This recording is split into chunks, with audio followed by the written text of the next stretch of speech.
Good morning, students. We are going to study here section number 2. A good deed comes round. यानी ये हमारा chapter number है, यानी section number 2 है. इसका सेक्शन नंबर 2 का जो चैप्टर है वो सेकंड है. तो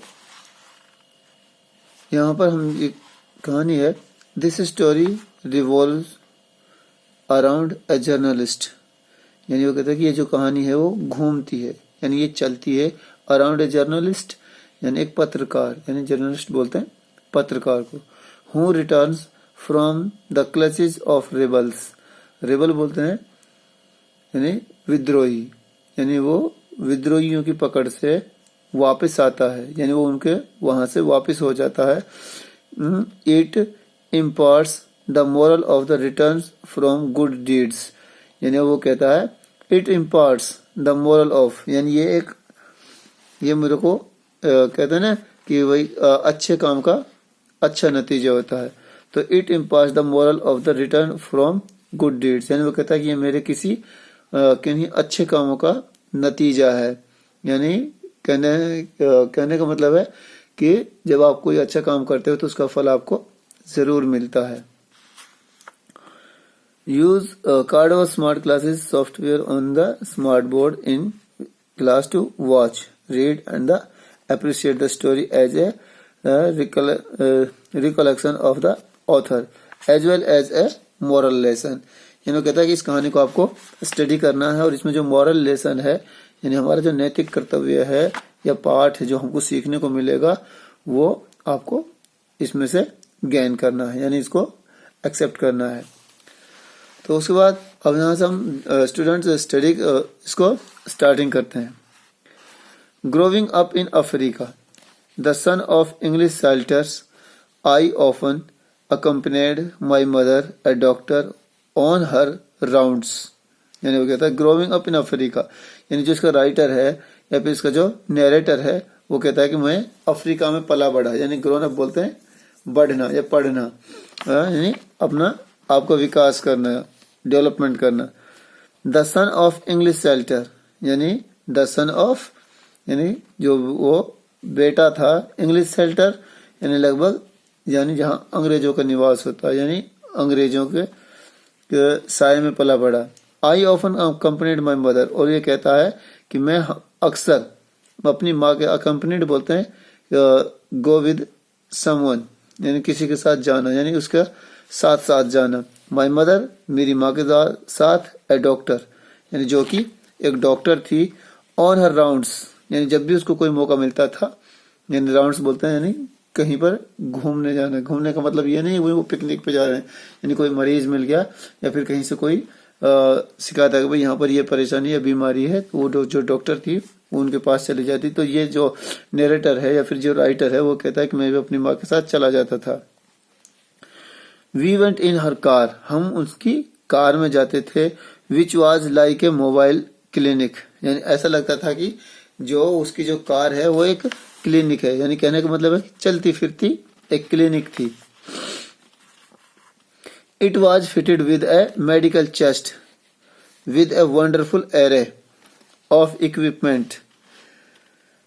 तो it was fitted with the medical chest, यानी उसमें मेडिकल से संबंधित, यानी दवाई से, यानी जो उसमें किसी भी चीज के लिए, यानी बीमारी के लिए, मरीज के लिए या फिर किसी भी हालत को कंट्रोल करने के लिए उसमें सारी चीज जो थी जरूरत, जो डॉक्यूमेंट्स थे, वो जो इक्विपमेंट्स थे वो सारे थे. With a wonderful array of equipments, array बोलते हैं कलेक्शन को, यानी लार्ज कलेक्शन ऑफ थिंग्स, यानी थिंग्स मतलब है ना भाई जो डॉक्टर है तो उसके पास सारे जो कलेक्शन होगा वो दवाइयों का, और जो उसमें जैसे सीजर्स हैं, नाइफ्स हैं या फिर जैसे नीडल्स हैं, वो ही उसके पास होंगे. तो वो कहता है कि जो कार थी वो एकदम मेडिकल चलता फिरता अस्पताल था और उसमें हर चीज जो थी जरूरत के अकॉर्डिंग उसमें मौजूद थी. ग्लिंटिंग और स्काल्प्स, ग्लिंटिंग बोलते हैं shining, shining because of the bright flashes of light, यानी ग्लिंटिंग बोलते हैं कि उसमें रोशनी भी बढ़िया थी, यानी उसमें जो चीज देखने को, यानी कहने का मतलब था कि उस गाड़ी में कोई कमी नहीं थी। तो ग्लिंटिंग स्कैल्प्स कॉटन, उसमें चमकदार लाइट, ग्लिटिंग बोलते हैं shining because of the bright flashes of the light, यानी उसमें अच्छी रोशनी थी। और कॉटन स्वैब्स बोलते हैं piece of soft material use for the cleaning wounds, यानी जिसको हम कॉटन यानी रुई बोलते हैं। तो कॉटन वेब स्वैब्स यानी इसमें रुई के उसमें डब्बे थे या फिर रुई के बंडल थे। डजन ऑफ पिल बोटल्स, यानी उसमें कई दर्जन पिल बोतल्स, मतलब उसमें बोतल्स थी जो यूज की जाती थी। And the tube of the ointment, और ऑइंटमेंट बोलते हैं मलहम को, उसमें मलहम की ट्यूब थी, यानी जैसे कोई भी हमारा जैसे घाव हो जाता है तो उसमें जो दवाई लगाते हैं उसको ऑइंटमेंट बोलते हैं। We covered 100 of kilometres around ये मेल शेल्टर विलेजेस, यानी कहते we covered 100 of the kilometres, यानी हमने लगभग सैकड़ों किलोमीटर गांवों को हमने घेर रखा था, यानी उनका हम भ्रमण करते थे, घूमने जाते थे, विजिट करते थे। Around male shelter villages in the rural eastern, और ये हाईलैंड्स यानी रूरल ईस्टर्न यानी देहात का जो इलाका था वहां पर, लगभग पश्चिमी इलाका। हाईलैंड्स यानी ऊंची जमीनों पर यानी पर्वतीय क्षेत्रों पर। Of what was them southern और रोडियाज, यानी और उसके बाद क्या कि जो साउथर्न यानी दक्षिणी इलाकों का जो लोग थे वहां पर जो रहते थे उनके बारे में बताता है कि भाई वहां भी हमारा रेगुलर ट्रिप रहता था अकॉर्डिंग टू यानी कॉलिंग के। Next, all of life was there and sometimes death, यानी वो क्या कहता है, all of life was there, यानी हर जगह हम जहां भी जाते थे वहां पर खुशियां ही होती थी, यानी जीवन हम बचा लेते थे, यानी जैसे कोई भी सिचुएशन होती थी उसी के अकॉर्डिंग हम वहां जाकर उसको कंट्रोल करते और उसके जीवन को हम बचा लेते। तो एंड समटाइम्स डेथ, और कभी कभी किसी की मृत्यु भी हो जाती थी।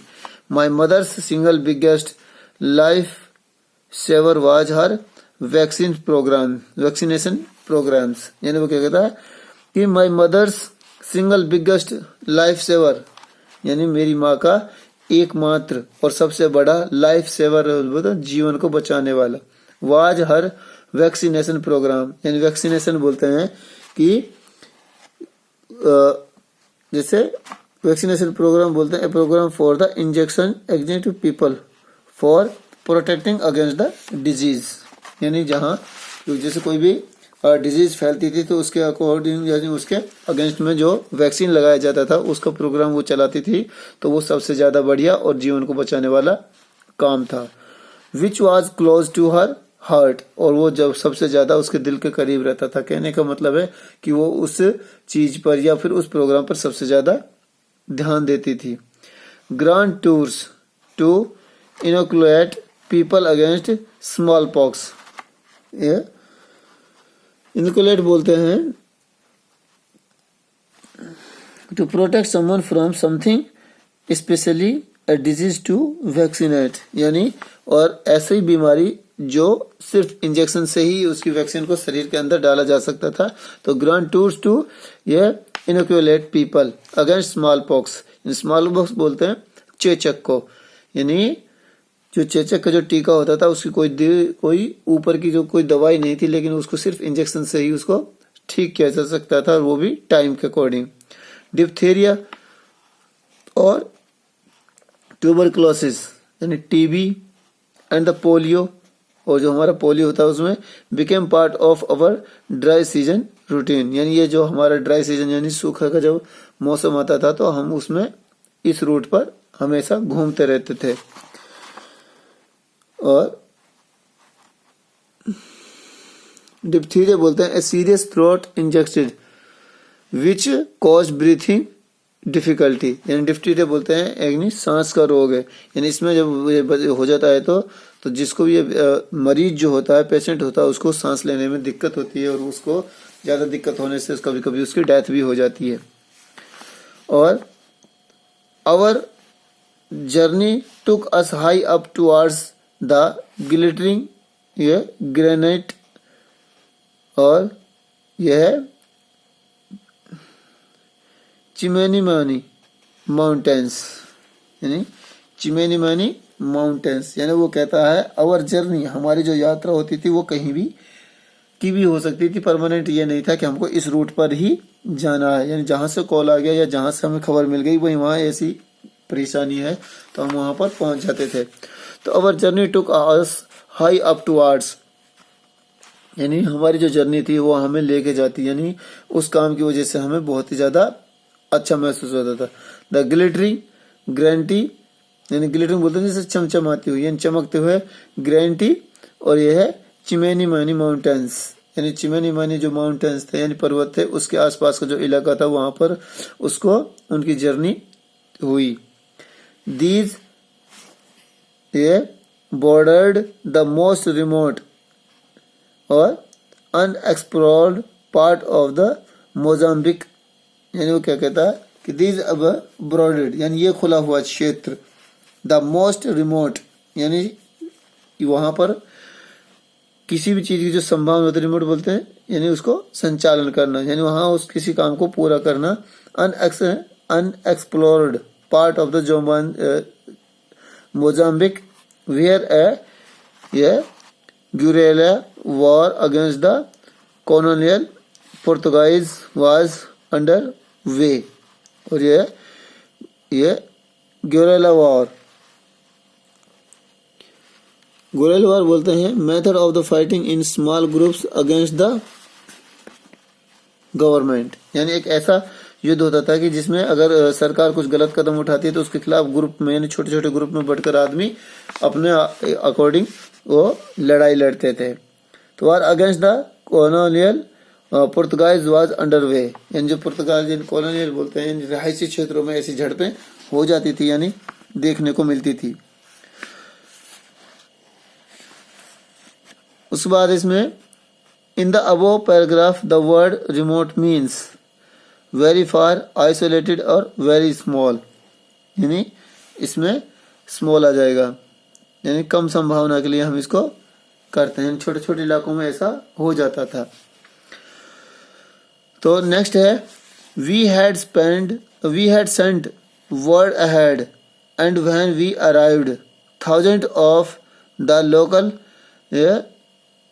नदवा पीपल हैड गैदर्ड यानी we had sent words ahead यानी जैसे हम वहां पर पहुंचने वाले होते थे सेंट वर्ड्स बोलते हैं यानी खबर करना यानी जैसे ही हम आगे खबर करते थे तो एंड व्हेन वी अराइव्ड और जब हम वहां पहुंचते थे तो thousand of the local Ndau peoples और वहां पर लोकल जो नडाउ पीपल्स थे लोग थे वो इकट्ठा हो जाते थे। हैड गैदर्ड इकट्ठा हो जाते थे most of them from across the border और उसमें ज्यादातर जो लोग होते थे वो बॉर्डर के पार होते थे, बॉर्डर के दूसरी तरफ के होते थे।